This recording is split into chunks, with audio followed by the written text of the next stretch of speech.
Bon alors, on va parler un peu, de ce qui s'est passé sur cette fin de semaine, qui a été une fin de semaine plutôt agitée, mais dans des proportions qui restent, pour l'instant, on va dire, somme toute, assez, convenables, gardées. Je ne sais pas comment on pourrait le qualifier.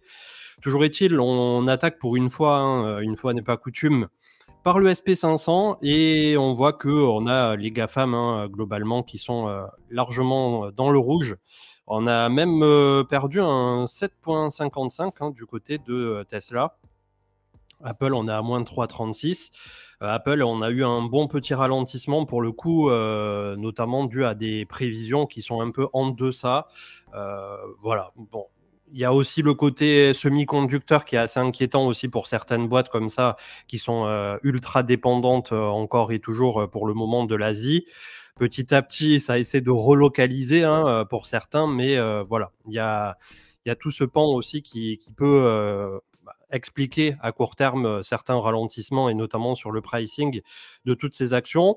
Donc un SP500 qui s'est fait là aussi un peu lessivé au moment où on a eu cet appel contre appel. On pensait tous qu'on allait partir à la cave hein, suite aux chiffres du CPI qui sont parus, qui étaient légèrement inférieurs à ce qui était, on va dire, attendu, enfin inférieur, qui était du coup supérieur. Mais ce qui est intéressant d'observer, c'est aussi le core CPI qui fait abstraction de l'énergie et de la bouffe aux États-Unis et qui là, lui, est en train de rebondir après avoir fait un creux estival. Donc, est-ce que véritablement on va pouvoir esquiver la récession au niveau des États-Unis?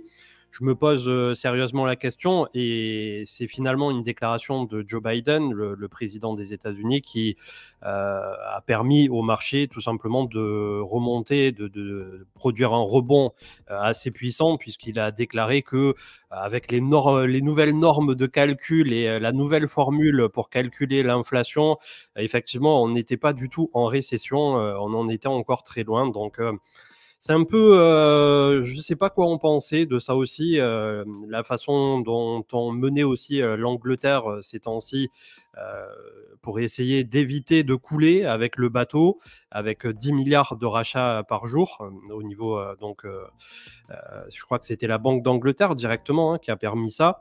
Donc c'est vrai que bon, on est à un moment où effectivement on a la sensation qu'ils ont essayé toutes les solutions de secours pour les marchés traditionnels. Est-ce que ça va finir par porter ses fruits comme on l'avait évoqué un nombre important de fois, et notamment avec Marc lors des derniers lives, nous, on pense, en tout cas, voilà, avec notre vision de particuliers qui ne sommes pas des experts en géopolitique et en finance d'un point de vue macro de la chose, que le plus dur est derrière nous, qu'on ne va pas rentrer de nouveau dans un an de baisse additionnelle où de nouveau on perdrait 30, 40, 50% comme ça étalé sur un an. Après, on l'a vu par le passé, il y a parfois, au-delà d'une récession, ce qu'on peut appeler une dépression. Et là, on rentre dans quelque chose de bien plus sérieux. Donc, déjà, est-ce qu'on peut qualifier, par exemple, un 2008 avec les subprimes de dépression? On était à mi-chemin, je pense, entre la récession dure et la quasi-dépression, mais quand on regarde les bouquins d'histoire, je ne pense pas qu'on en était non plus voilà, à des extrêmes. Ceci étant dit, pour les États-Unis, on ne va pas minimiser les subprimes, bien évidemment. Ça a été catastrophique pour des millions de ménages américains qui ont tout perdu, qui ont perdu les logements. On voyait des familles vivre dans des voitures. Donc, c'est vrai que c'était clairement dramatique. Hein. Ça a été quelque chose d'assez horrible, les subprimes, d'un point de vue humain, au-delà de l'aspect financier, puisque quelque aspect financier qu'il soit, il y a toujours des êtres humains derrière. Pour ce qui nous intéresse là maintenant, de cette baisse des marchés depuis un an, en guise d'introduction, on a encore eu le chiffre récent, effectivement, qu'on a perdu sur les marchés américains et pour notamment les petits portefeuilles, puisque les particuliers américains, rappelons-le, ils ont ça, contrairement à nous en Europe ou en France, de devoir épargner pour leur futur. En gros, ils ont un système qui est ce qu'il est aujourd'hui, social, retraite, santé, mais ils ont besoin de cash sans arrêt. Pour tout payer, ils doivent quasiment absolument tout se payer. contrairement à nous qui sommes plutôt encore, à l'heure actuelle, bien lotis en France, sans rentrer dans des considérations politiques, bien évidemment. Donc, le fait que eux, comme ça, tout au long de leur vie, aient ce truc où ils vont investir, que ça soit dans des fonds de pension, pour ceux qui ont un peu plus d'argent, dans d'autres produits et tout ça, bah, ça amène à avoir des Américains qui en permanence ont un peu d'argent tout simplement sur les marchés. Et là, par rapport à cette baisse donc consécutive de bien un an tassé désormais, c'est 9 000 milliards qui ont été perdus sur le marché américain et notamment par des petits porteurs, par des petits portefeuilles. Donc c'est vrai que quand on regarde l'amplitude, et je vais peut-être changer d'écran, au niveau du SP500, ça ne nous paraît pas si dingue que ça par rapport à nous qui sommes habitués à des moins 50, moins 70, moins 90% du côté du marché crypto. On se dit que moins 30, moins 40 pour le SP500, ça paraît être peanuts, mais on parle d'une unité qui brasse des milliers, voire des dizaines de milliers de milliards. Donc, c'est vrai que quand on voit le marché crypto qui aujourd'hui pèse entre 800 et 900 milliards, c'est très, très difficile de s'imaginer ce que ça peut être transposé à des marchés qui sont immensément plus grands finalement. Donc, je ne sais pas effectivement si on va avoir une récession dure qui durera encore longtemps et qui traversera une année supplémentaire, puisque globalement, là aussi, quand on observe historiquement ce qui se passe sur justement les datas historiques, les récessions ont leur dure en général de 12 à 18 mois. Donc on n'est pas, même quand on a un marché qui rentre en bear market, on va peut-être prendre, on va passer en mensuel et on va regarder un peu ce qui s'était déroulé en 2008 pour faire un peu de rétro-pédalage. Mais en gros, le dur de 2008, on le voit ici, on a eu une baisse qui a été très pentue pour le coup, avec une phase exponentielle de crack sur la fin qui a duré approximativement un an. Et ensuite, on a une récupération, bien que là, c'était un V-bottom, donc ça aussi, c'est assez extraordinaire, mais c'était consécutif un peu à la vélocité et la vivacité de cette baisse, comme on l'avait eu au moment à la mi-mars pour le crack Covid. Donc, on a fait exactement pareil, dans des proportions qui étaient bien plus grandes, puisque là, on avait l'impression, une fois de plus, que le monde entier allait s'effondrer, et c'était pas loin d'être le cas. Pour le coup, on avait un vrai risque systémique à cette époque. Donc, les subprimes, c'était moins 57%. On s'était pris ici, au moment du crack Covid, moins 35, et actuellement, nous sommes sur le SP500 et ça paraît être moindre puisque petit à petit, et notamment en échelle logarithmique comme c'est affiché là à l'écran, on a la sensation que c'est plus écrasé, on est à moins 27. Mais malgré tout, ça reste des drawdowns qui sont très importants puisque moins 27, comme je viens de vous le dire, sur des marchés qui pèsent des milliers, voire des dizaines de milliers de milliards, c'est un peu comme si nous, au niveau du marché crypto, on avait un marché crypto qui pèse, je ne sais pas, je vais vous dire un chiffre au pif, 20 000 milliards au lieu de 800, et que d'un seul coup, on retombe à quelque chose de l'ordre de 12, 13, 14 000 milliards au niveau de la perte que ça engendrerait. Donc, c'est vrai que c'est difficile de se rendre compte des amplitudes et de tout cet argent qui, même pour nous, d'un point de vue du cerveau humain, paraît complètement abstrait. Déjà, quand on met les chiffres 1 milliard sur sa calculette ou affiché à l'écran, il y a tellement de zéros qu'on a de suite mal à la tête. Mais quand on commence à parler aux États-Unis en trillions et tout ça, c'est-à-dire à coût de 10 000 milliards et tout ce qui va bien, puisque la finance dans sa globalité, je ne vais pas vous dire un chiffre au pif puisque je ne veux pas dire de bêtises, mais on doit approcher des chiffres qui dépassent l'entendement, notamment quand on prend en considération le papier, les produits dérivés et tout ça. Donc, la finance mondiale est un ogre désormais, si on peut le qualifier ainsi. Et nous, au milieu, dans tout ça, on a un crypto total qui, pour ceux qui nous intéressent au niveau du marché crypto, est à hauteur de 882 milliards ce matin. Pour clôturer au niveau du marché US et du SP500, on arrive sur un support, malgré tout, ici, autour de 3500 points. Le consensus est d'accord, et c'est les chiffres aussi de Goldman qui sont parus récemment.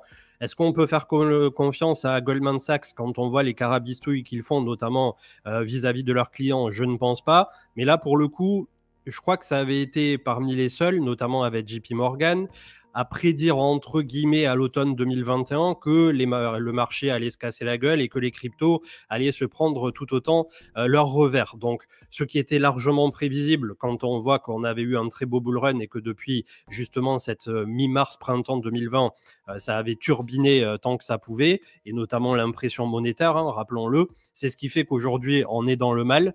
Mais bon, moi, je pense qu'effectivement, entre 3005 et on a le 0,618 ici autour de 3002, on a une énorme zone de support malgré tout. Et voilà, il y a des personnes qui aimeraient le revoir à 3000, à 2200 ici, à l'endroit où on était au moment du crack Covid. Je ne vois pas comment on reviendrait à ce point, mis à part effectivement si un jour on a un drame absolu mondial. Voilà, donc si on reste pragmatique, raisonné, raisonnable, on peut se dire que sous un trimestre à un semestre peut-être au grand maximum, on aura eu le dur, et ça collera plutôt pas mal avec un an et demi de bear et de potentielle récession, puisque même si les États-Unis ont tendance à vouloir jouer sur les mots, c'est vrai que voilà, on se pose quand même la question. Nous, on la voit au quotidien, la récession. Quand on fait nos courses, on a une inflation qui est quand même assez puissante, et notamment sur les biens de consommation. Bien qu'en France, avec le bouclier tarifaire, une fois de plus, on n'est pas les moins bien lotis, et notamment pour l'énergie, quand on regarde un peu toujours ce qui se passe au niveau de nos voisins européens. Mais voilà, c'est vrai que on se pose pas mal de questions, et c'est cette incertitude qui entraîne cette peur qui est assez prégnante sur les marchés depuis quelques mois, qui fait qu'à chaque fois on se dit, est-ce que cette situation est inédite ou est-ce que c'est quelque chose qu'on a déjà traversé sur les marchés? Et personnellement, j'ai lu énormément de bouquins comme ça, de mémoires de spéculateurs, et c'est ce qui me rend plutôt cupide, avide en ce moment, quand tout le monde a peur, que l'inverse, puisque c'est là où, en général, on nous offre les meilleurs points d'entrée pour les quelques années suivantes à venir, puisque à chaque fois, comme d'habitude, on a des cycles plus ou moins longs, et voilà, c'est quelque chose qui arrivera régulièrement.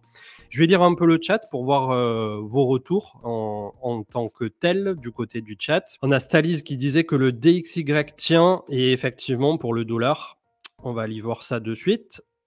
Le DXY qui continue de monter vraiment verticalement. On est ici en mensuel et c'est complètement barge, quoi. C'est en train de monter tout droit. Mais malgré tout, quand on observe justement le RSI mensuel, on est en train de revenir au point de 2015. Si on regarde, on avait les années 2000 qui étaient ici aussi, on l'a déjà dépassé, les années 2000.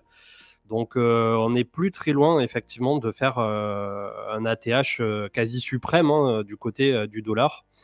On avait un point historique en 69 ici, qui était à 90, mais c'était vers les débuts de la cotation, donc je ne pense pas qu'on puisse tout simplement s'en servir et s'appuyer là-dessus. Toujours est-il, d'un point de vue technique basique, le but n'étant pas de faire du Nostradamus, on le voit, la zone, c'est les 120. Je veux dire, si jamais ça continue d'accélérer un peu, on a les 120 qui, effectivement, pourraient très largement faire buter le cours, puisque on aurait l'indicateur qui serait en surchauffe absolue, plus être revenu à un dollar qui serait aussi fort que dans les années 2000. Voilà. Il y en a après qui défendront bien évidemment des théories extrêmes, comme le fait que le dollar pourrait absorber toute la liquidité du monde, toutes les autres monnaies, et presque réduire la planète à néant. Mais comme d'habitude, je suis pas là pour vous raconter des contes de fées ou que sais-je. Donc bon, on va rester pragmatique et terre à terre, si je puis dire. Alors Ben qui demande quelles étaient les causes des précédents bear market. Il n'y a jamais eu véritablement de cause en fait, mais le dernier en tant que tel, fin 2017, ça a été l'introduction des futurs qui a tout simplement été le kick-off absolu de la fin du bull run de 2017. Et 2017, il y avait quand même eu une accélération sur les 3 derniers mois qui était complètement barge. Donc, je veux dire, c'était dû et c'était le bon moment. Après, est-ce que c'est les futurs qui ont permis de shorter très fort immédiatement et qui donc ont appuyé sur le cours du spot? Voilà, c'est une théorie qui se tient. Et après, pour le cycle encore d'avant, on doit remonter à 2013-2014 pour le bear d'avant, puisqu'après, c'était 2015-2016 où ça s'est posé, où ça a posé les bases pour la remontada. Là, j'en ai strictement aucune idée de ce qui a pu déclencher ou non le bear de 2013-2014. Toujours est-il, c'est toujours la même musique. En gros, ça se passe en plusieurs temps. Il y a la phase de désintérêt comme celle qu'on est en train de traverser actuellement. Je vais peut-être remettre le graphique du Bitcoin pour étayer mon propos. On va essayer de prendre en mensuel sur Bitstamp pour avoir tout l'historique. Donc, en gros, c'est toujours la même musique, si tu veux. On a l'accélération démentielle. On l'a eu déjà 3 fois. Une première fois ici, une deuxième fois et une troisième fois. Une fois que ça s'est arrivé, tout le monde au début, enfin, on va prendre par le commencement. Quand on est au printemps 2019 ici, on est à 3000 $, on vient de se prendre moins 50, on est à moins 85% total sur Bitcoin. Tout le monde a envie de se pendre quand on est là, clairement. Pendant ce temps-là, quand on est à 3000, tout le monde t'appelle le prochain support du Bitcoin qui est où? Qui est là. C'est-à-dire, c'est l'XATH autour de 1000 $. Donc, inutile de te dire quand tu payes à 3000 et qu'on te dit que ton investissement peut être divisé par 3, déjà, tu n'es pas super serein. Et malgré tout, que nous dit l'historique du marché? Il nous dit qu'on n'est pas si mal. Donc, petit à petit, tu commences ton DCA. Voilà, tu es un peu, toi, seul, ta bite et ton couteau face au marché. Tu sais pas trop si ça va remonter, si ça va pas remonter. Est-ce que les cryptos, c'est un scam? Enfin, voilà, tu te poses toutes les questions inimaginables possibles. Et petit à petit, on voit qu'on a ce rallye printanier 2019 où de nouveau, les personnes qui n'ont pas voulu payer à 3000 vont payer pendant toute la remontée jusqu'à 13 500. On a une remise à plat ici qui aurait pu se clôturer par le début du bull run. Malheureusement, on a eu bien évidemment un levé bottom ici de mars 2020. C'était un signe noir, c'est tout à fait imprédictible. Donc là, clairement, on était en lice pour lancer le bull run début 2020. Malheureusement, ça s'est décalé et ensuite, on connaît l'histoire. Donc, ça se passe en plusieurs phases à chaque fois, mais est-ce qu'il y a quelque chose fondamentalement qui vient déclencher systématiquement le début du bear? Moi, je pense qu'à la fin, c'est tout simplement quand il y a trop de particuliers qui sont arrivés ou de personnes de hedge funds qui ont vu de la lumière et qui se sont dit qu'ils allaient se faire des couilles en or, ou bien derrière tout simplement un fait d'actualité qui peut là s'expliquer effectivement par l'arrivée des futurs et qui ont permis à des gros fonds et notamment les fameux gérants dont on a parlé tout à l'heure ou les banques d'affaires de shorter à fond les ballons le Bitcoin. Et derrière, voilà, ça, une fois que les vendeurs sont en contrôle et le marché crypto a souvent été vendu malgré tout, malgré le fait que de temps en temps on a de très belles hausses et de très beaux bull runs, on a aussi des phases comme ça qui durent très longtemps au niveau des baisses et qui sont dures à traverser d'un point de vue psychologique, puisque l'investisseur, lui, et malheureusement sur le marché crypto, c'est souvent comme ça, il n'a pas forcément envie d'attendre. Donc, quand on parle du marché traditionnel, on parle souvent d'un marché de 3, 5, 10 ans en général sur la bourse. Et là, le marché crypto, tous les 3-4 ans, il nous offre son cycle de boule qui est jusqu'à présent timé sur le halving, qui là sera le prochain halving au printemps 2024. Pour les débutants sur le chat ou ceux qui nous rejoignent et qui n'ont jamais entendu parler de crypto, le halving, c'est en gros, c'est programmé dans le code du Bitcoin, puisque la blockchain du Bitcoin est un programme informatique qui finalement est alimenté par des développeurs, mais qui de base est capable de tourner tout seul avec les mineurs et tout ça, qui vérifient les transactions. Et en fait, tous les 4 ans, c'est dans le code du Bitcoin, c'est immuable. Nous avons effectivement une division de la récompense de ces mineurs qui va être divisée par 2. Ce qui fait qu'au travers du temps, tous les 4 ans, petit à petit, et au vu de la difficulté de minage qui continue de croître au travers du temps et qui est en partie due, 1, à l'adoption, on a de plus en plus de personnes sur le réseau, et 2, à la technologie qui permet de miner toujours plus vite, toujours plus fort et des machines qui sont toujours plus performantes. Petit à petit, voilà, on a eu ce rythme qui s'est fait au niveau du marché crypto sur un halving qui intervient tous les 4 ans. Et finalement, c'est un peu ce qui s'était pas mal aligné aussi avec fin 2020. C'est voilà, on a eu ce halving qui a permis d'être pricé et derrière, je ne sais pas si fondamentalement, s'il n'y avait pas eu le crack Covid, ce qui se serait passé à compter de la mi-mars 2020, mais c'est vrai que l'impression monétaire à gogo a très largement aidé probablement à avoir tout cet argent qui est venu se déverser sur les marchés. Pour clôturer autour du Bitcoin, on voit qu'on a le premier histogramme de décélération ici au niveau du MACD en mensuel. Donc, est-ce que ça va tenir ? on est quand même sur un support assez important, autour de 20 000. Il faudra bien évidemment un trimestre supplémentaire pour véritablement valider que ça, c'est en train de fléchir et peut-être un jour un Bitcoin qui sera déjà entre 25 et 30 000 quand on commencera à s'apercevoir qu'effectivement, il y a un semblant de quelque chose de retournement qui se passe. Donc, historiquement, on est au bon endroit au bon moment pour réaccumuler, mais comme d'habitude, est-ce que nous ne traversons pas une situation qui est totalement inédite? Voilà, la question est toujours en suspens, ça c'est sûr. Après, pour les crypto aficionados, on n'a jamais eu autant de fonds et tout ça qui continuent d'abreuver des projets. On le voit tous les jours pour ceux qui suivent les quotidiennes. 100 millions par-ci, 300 millions par-là, 500 millions. Binance qui veut investir 1 milliard. Au bout d'un moment, les gens, ils ne sont pas en train de sortir. Ils cherchent plutôt à rentrer. Enfin, c'est l'impression que j'en ai. Est-ce qu'il y a des supports entre 17 et 12 du côté du Bitcoin? Eh bien, en fait, je vais te dire ce que je dis dans les émissions. Moi, ce qui m'a marqué au cycle précédent, parce que c'est la zone qui m'a servi de repère pendant un an et demi, et qui m'a permis de me placer juste avant qu'on ait le début du bull run. Bon, j'avais acheté un peu quand je le pouvais avec mes petits moyens entre 3 et 10 000. Mais là, petit à petit, je me suis dit, bon, il est en train de se passer quelque chose et j'ai fini de poser mes cartouches quand on était autour de 10 000 à 11 500. Et en fait, 11 500, c'est pas une zone qui est anodine. Je vais essayer de vous le retracer comme ça un peu à l'arrache, puisque on avait le passage en gros de toute cette trend autour de 11 500. Et il s'est passé quelque chose d'assez extraordinaire ici, c'est que à partir du moment où on l'a cassé, on est revenu s'appuyer pile poil dessus et sur la moyenne mobile 20. Et là, derrière, ça a déroulé, mais comme jamais. On le voit, véritablement, l'accélération s'est faite ici. Donc, si un jour on perd les 18 000 ici à la baisse, je pense qu'effectivement, on reviendra soit à 13 800, où on a les hauts de bougie ici, mais le support ultime, il est à 11 500 pour moi. Donc, des ordres entre 12 et 14 000, si on perd 18, ça me paraît voilà, les zones les plus opportunistes possibles.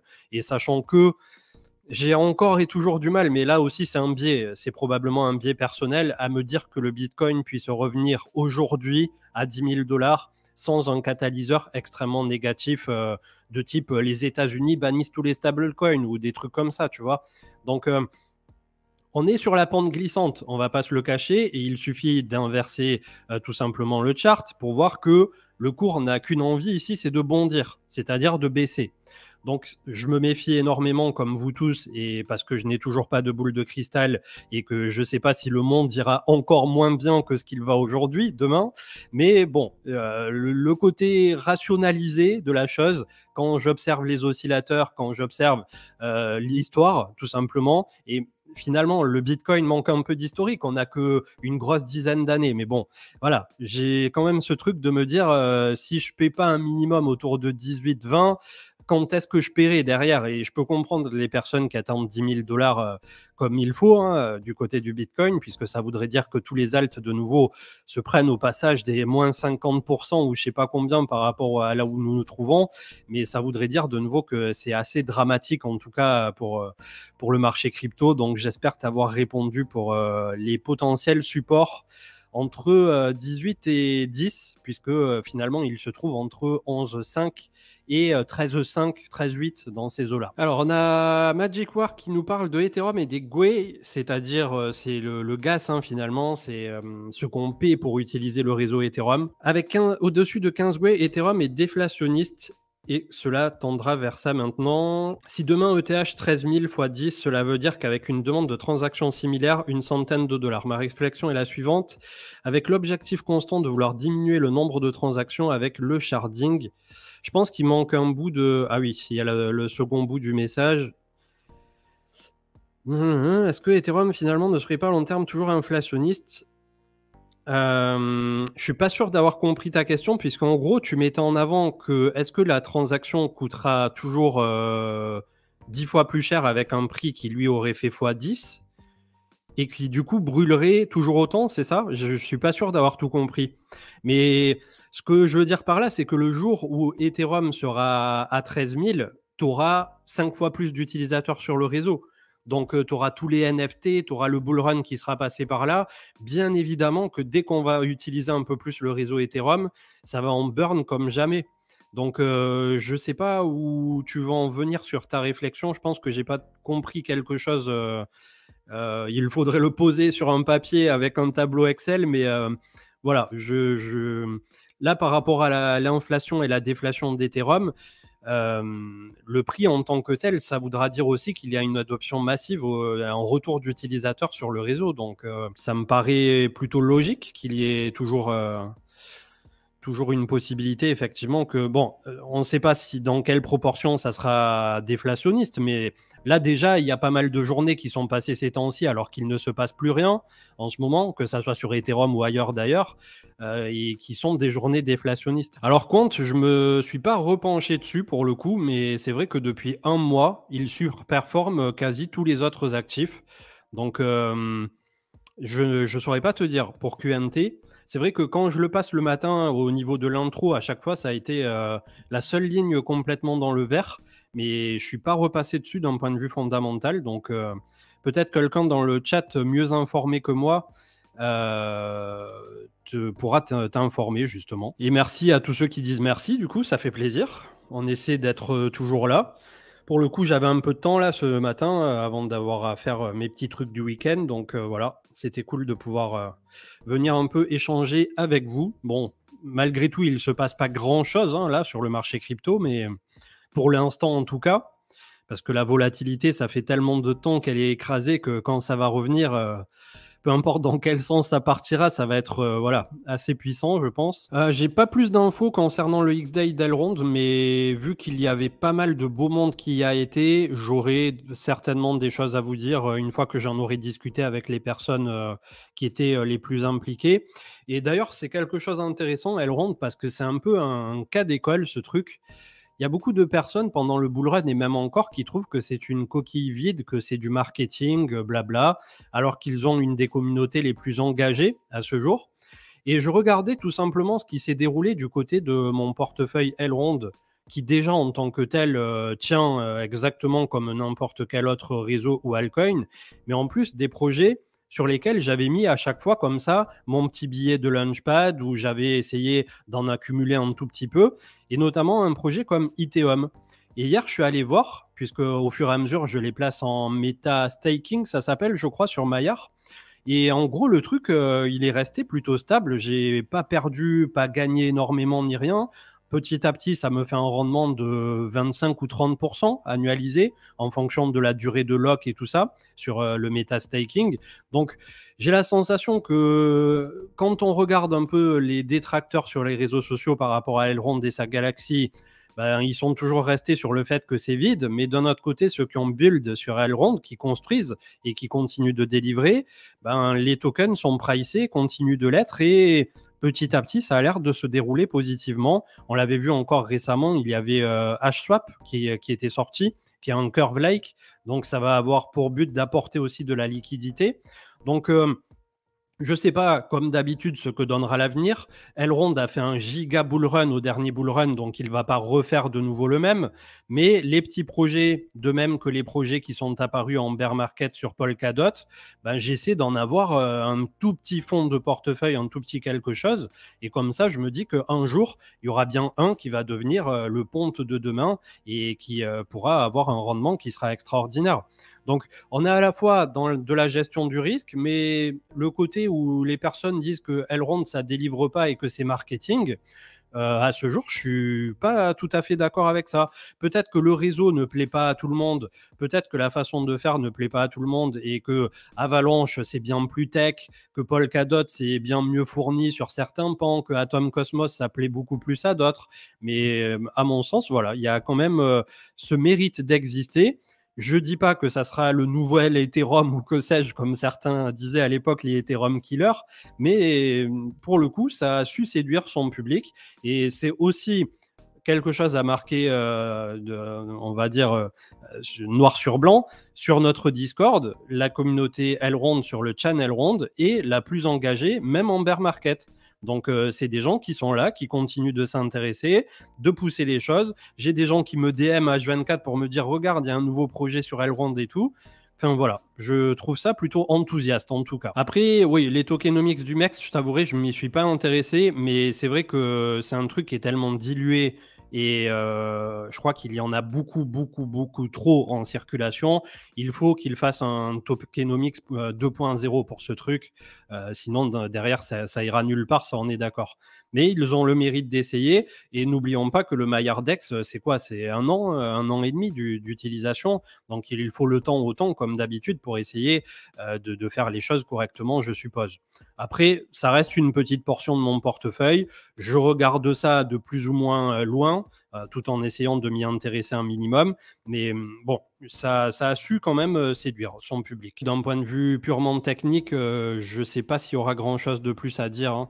On va attendre la clôture hebdomadaire. Je vais regarder peut-être dans mes top perdants, top gagnants.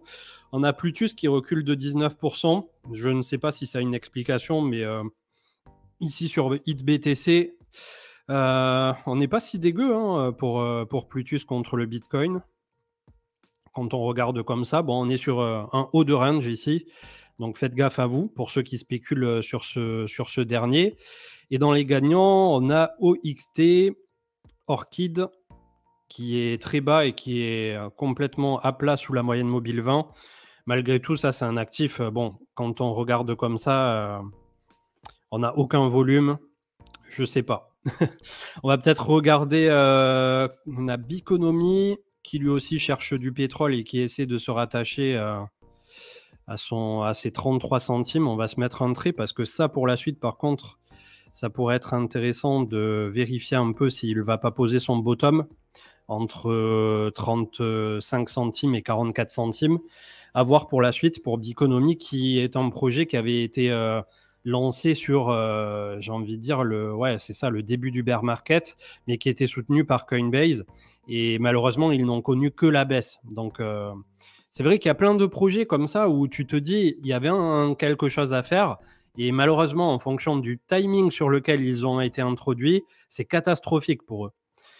Et QNT, donc, bull run hein, pour QNT, c'est un truc de ouf. Depuis mi-juin, où il a fait son dip ici contre le Bitcoin, on n'est plus très loin d'aller chercher le price discovery ici. Et contre le dollar, on est plus bas. Et on est en train, pour l'œil averti, de faire joli épaule, tête, épaule inversée ici. Voilà. Donc, zone de break. Est-ce qu'on peut déjà dire qu'il a été break ici à 162? Je ne sais pas. Il y a un bon petit cluster des familles à 175 pour QNT. Et le souci pour un truc qui est venu mécher quand même à 40 $, c'est que là, on aura véritablement l'impression de courir après un train. Donc, moi, c'est typiquement le genre de cas de figure où je m'interdis de rentrer plutôt que de courir après un train. Quand bien même, peut-être un jour, il ira à 1000 $ ou que sais-je, hein, QNT. Mais je ne peux pas psychologiquement rentrer sur un truc qui a déjà fait comme ça plusieurs X. C'est aussi un biais. Je sais qu'il y a des personnes à qui ça ne posera aucun problème de faire ça, mais personnellement, c'est pas ma manière de faire. Donc voilà. Alors Atom, j'en ai discuté dans la dernière émission. Je crois qu'on a un support à 9 $ et là, on en avait un à 12 sur lequel il a rebondi déjà. Et dans tous les cas, après, c'est un truc que ça, tu le mets à staker, tu fais ton DCA et puis tu regardes dans 2 ans, quoi, quand il y aura le prochain bull run. Après, est-ce que ça sera Atom qui sera choisi comme le leader? Ça avait l'air de l'être ces temps-ci. Il y a NIR Protocol aussi, il y a toujours Polkadot. Polkadot qui, petit à petit, on n'en entend quasiment plus parler. Donc, c'est là aussi, dans ces moments-là, où quand on vient chercher des prix qui sont très, très bas quand même, forcément, il y a une certaine attractivité. Mais voilà, je me demande dans quelle proportion vont être redistribuées les cartes, en fait, d'ici le prochain cycle. Et c'est pour ça que, comme on ne sait jamais à l'avance, déjà, si vous êtes intéressé par l'interopérabilité, vous faites un bac, vous ne mettez pas tout sur le même champion, entre guillemets. Et deuxièmement, vous gardez un peu des cartouches pour la suite, pour des trucs qui sortiront d'ici le prochain cycle. Et si on vise un prochain cycle qui est entre début 2024 et 2025, vous voyez qu'on a encore le temps. Et ça permet de voir venir des projets aussi qui seront des projets novateurs et qui ne connaîtront, contrairement à ce que je viens de vous montrer ici avec Biconomy, qui n'a connu que la baisse, un projet qui se lance à la genèse du bull run sans le savoir, puisque c'est toujours très difficile à timer, derrière, il va connaître qu'un an ou deux de hausse. Et ça, je veux dire, c'est aussi complètement dingue. Donc, imaginez quand vous placez 100 $, là, vous pouvez le placer sur ce qui vous plaira aujourd'hui et vous allez faire probablement plus tard voilà, une certaine performance. Mais imaginez 100 $ sur un projet porteur qui se monte en début de bull run, au moment où les étoiles sont un peu plus alignées, ça aura une toute autre gueule. Et c'est là où, en général, on va chercher x10, x20, x50 et tout ce qui nous a déjà été offert par le marché crypto, notamment sur des BNB, des Elrond, des Solana, des Avalanche et tout ce qu'on ne connaît que trop bien, qui ont ultra giga performé au dernier bull run, ou Polygon. Alors ça, c'est un sujet majeur et je pense qu'on en discutera très largement lors du live Twitch de lundi avec le retour de Marc, si tout va bien, puisque là, il est en déplacement et il est allé donc à une conférence à l'autre bout du monde d'ailleurs. Et la majorité des blocs sur ETH sur les dernières 24 heures qui ont été minés par une pool qui est régulée et censure les blocs de Tornado Cash. Ça, c'est vrai que c'était une des grosses discussions pré-merge, une des inquiétudes même, et qui finalement s'avère plutôt exacte dans cette prévision, c'est les MEV Boost. Donc, il va falloir voir comment ça peut être justement fait pour, on va dire, pouvoir requérir parfois certaines injonctions de régulation, mais aussi de justice, puisque forcément, s'il y a un truc ultra grave qui se passe, il faut pouvoir mener une enquête et voir parfois geler certains fonds ou, entre guillemets, les bloquer, les parquer. Et c'est notamment ce que font les échangeurs centralisés quand il y a un gros hack et qui permettent soit de récupérer les fonds, soit de les geler. Alors, on part déjà d'un côté où on n'est plus tout à fait dans la décentralisation, j'en conviens bien. Il faudrait, dans le meilleur des mondes, dans le meilleur des cas, laisser tout ouvert et à ce moment-là dire, bah, OK, quand on se fait pirater 500 millions, le gars, il est parti avec les 500 millions et on ne peut strictement rien faire. Mais il y a aussi des cas de figure où ça peut avoir quand même une certaine utilité. Donc, je ne sais pas dans quelle proportion ça peut aller loin, mais c'est vrai que d'un point de vue décentralisation et éthique parlant par rapport à la blockchain et par rapport à la façon qu'on a, nous, de vouloir un développement qui est équitable et qui, justement, ne peut pas se faire censurer ainsi, la balance est actuellement très fine et mal foutue. Elle est en défaveur là de justement la vision, je pense, de bon nombre de personnes de l'écosystème. Et j'attends de voir notamment des personnes comme Vitalik et tout ça, ce qu'ils vont proposer pour pallier à ce genre de problématiques. Donc, on en discutera un peu plus dans le détail. Je t'avouerai que j'ai vu passer, comme vous tous sur les réseaux, ces fameuses photos avec 50% des blocs qui étaient des blocs qui partaient comme ça d'un point de vue régulation et pour tout ce qui a été mis en place jusqu'à présent.